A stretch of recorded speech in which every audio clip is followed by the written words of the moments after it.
quick recap on Kraziness in the Kennel Gonzaga's scrimmage that took place on Saturday. The blue team won 41 to 39. It was a guard dominant lineup that beat a big dominant lineup, the white squad, in what I thought was a pretty, for the most part, a clean scrimmage. Got to see a lot of things. Didn't see a lot of sets, a lot of fine-tuned execution, and that's typical in these scrimmages. What Gonzaga typically likes to do is let the scrimmage kind of go in a free-flow fashion, play out of concepts, allow guys to just get used to being in that atmosphere in front of the kennel, which is huge because you don't have a lot of returners. Clearly, you got EK, you got Huff, you got Innocenti, and Diani, who played limited minutes, but the other guys, this is their first experience playing in front of the kennel and the great crowd. So again, the blue team won.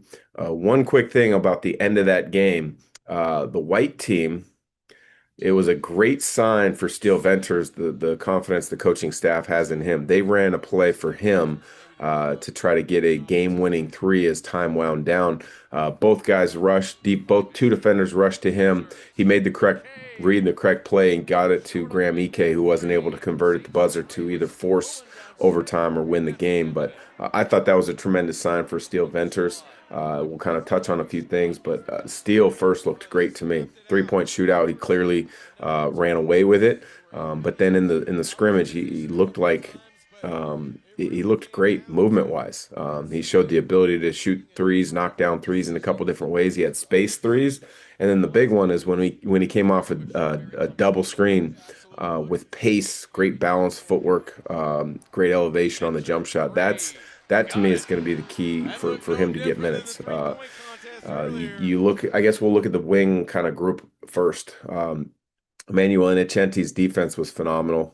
Got banged up right at the end. Don't know if it was a hip or a back, but didn't look too serious. But he sat out the final couple minutes.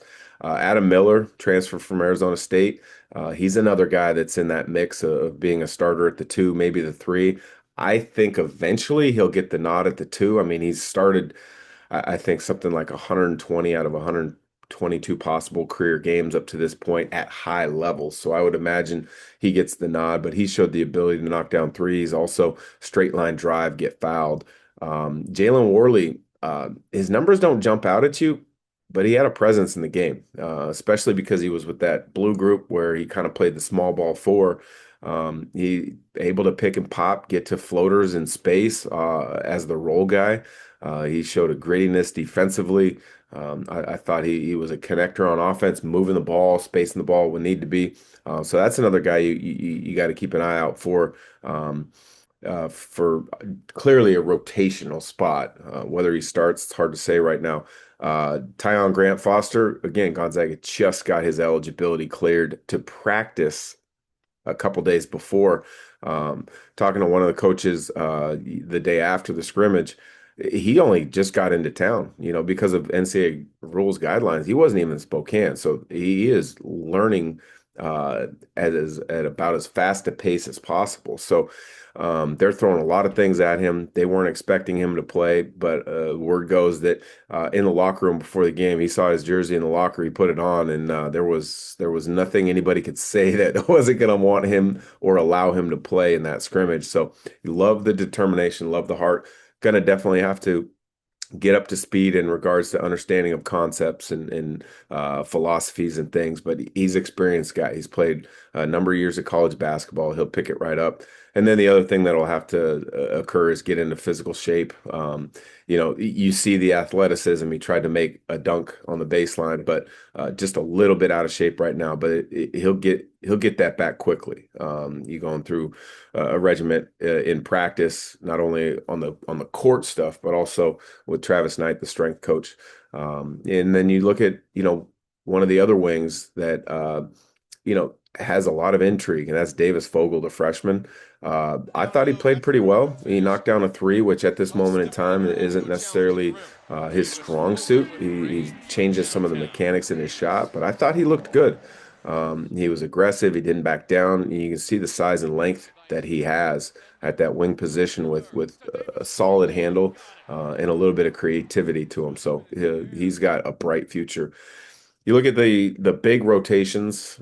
You know what you're getting from EK. You know what you're getting from Huff. Huff led the whole squad in scoring in the scrimmage. EK was flirting with a double double in one half, which is going to be pretty much what he does all year. I mean, he's averaged essentially for his career right around 17 and 8 or so. So you expected that. I liked what I saw from Diani. His length is going to be a problem, especially on the defensive end of the floor. I thought he showed a presence on the low block, trying to get involved in regards to screen dive situations to the rim that creates problems for the defense, but also his willingness to seal and try to score on that low block. So I thought that was good. Um, Parker Jefferson, one of the freshmen, didn't see much from him, just simply for rotational minutes. And then Noah Holland, he gave some nice minutes. Now, I don't think there's going to be minutes for those two guys, but they showed, the skill level that they have, the understanding that they have, and they're great practice players at this moment in time for Gonzaga. We shift to the guards, and I think Braeden Smith really showed a kind of a presence out there, a leadership capability that this team is going to need. That, quite frankly, all teams are going to need. Gonzaga's had it in different ways in different years, but Braden Smith clearly looks to be that leader. End-to-end speed. I mean, he pushed that tempo on a number of possessions, got that ball up the floor quickly, made some things happen, made some great reads, made some great passes. He didn't necessarily have too many opportunities to score, and a lot of it was due to the fact that he had Innocenti guarding him. And so, with Innocenti's length, that can limit smaller guards at times, but he's very smart and heady in getting Gonzaga into the offense during that scrimmage. And then the last guy to touch on is Mario St. Superi. There's so much intrigue and excitement about his future at Gonzaga, and rightfully so. He showed the part as far as at least looking comfortable. But there are definitely some things that are going to get cleaned up. And this is true of all freshmen, but especially freshmen coming from Europe and that style of play to America and the style of play in college basketball. 5 turnovers, that's definitely going to be cleaned up. But for the most part, well, I would say I know there was at least 2 turnovers that were kind of just, I don't want to call them laziness, but not expecting someone to jump in the passing lane, not expecting that athleticism of somebody to make a recovery play, where then at least 2 of them were just trying to do too much. He came off a back screen and caught the ball. He had an opportunity to just one dribble power up to the rim with a defender behind him that was also smaller, and he tried to make a kind of a cute pass back to the big, where even had the big, I believe it was EK, caught it, there was no advantage. So all things that, with film work, with drill work, with talking through things, situations with the coaches, will get cleaned up. But all in all, lots of positives in that scrimmage for Gonzaga. I think you hear the excitement in talking to fans about, hey, I didn't know this player could do this, and I'm really excited about this player's future. Who are we going to start? I think right now, if I were to pick a starting lineup, clearly you're going EK and Huff on the interior. And then I think you're going Braeden Smith at the point. And then I think Adam Miller is going to start at the 2, which allows you to bring St. Superi off the bench, either at the 2 or the 1, because I think he and Braeden Smith are going to play together at times. So then I think you're looking at who's your starting 3. And I think you can go in a number of different ways. I think Jalen Warley showed that he can definitely help. I think Tyon Grant-Foster, with his experience and his production within that experience, could give him a leg up, but he's playing catch up because he just got cleared to practice. And then Steele Venters is also that guy that, because you can shoot it, and that's so many times a great equalizer in basketball. Do you put him on the floor if he continues to prove and show that he's healthy and he can move?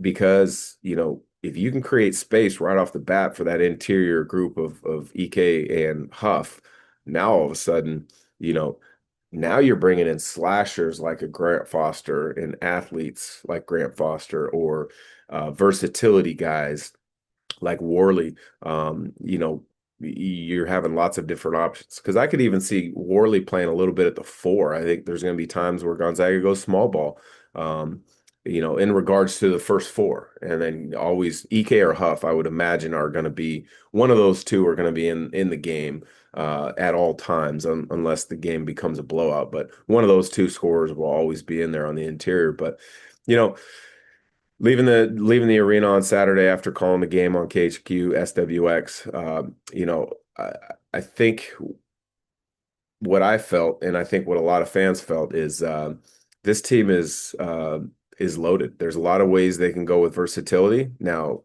for the most part, Gonzaga's only gone 8 deep. There's been times they play 9, but that 9 guy doesn't play as many minutes. So a great position for Coach Few and staff to be in to try to work out rotations, minutes, exactly the style that they're going to play at times. But this team's got a lot of potential. Their preseason, when the AP comes out, the coaches poll comes out, I would imagine they're going to be flirting right around that 20, 21, 22 range. But this is another team, after seeing them, is an NCAA tournament team. I think it's a second weekend NCAA tournament team. And in this day and age of college basketball, experience goes a long way. So you never know where this team's going to end up.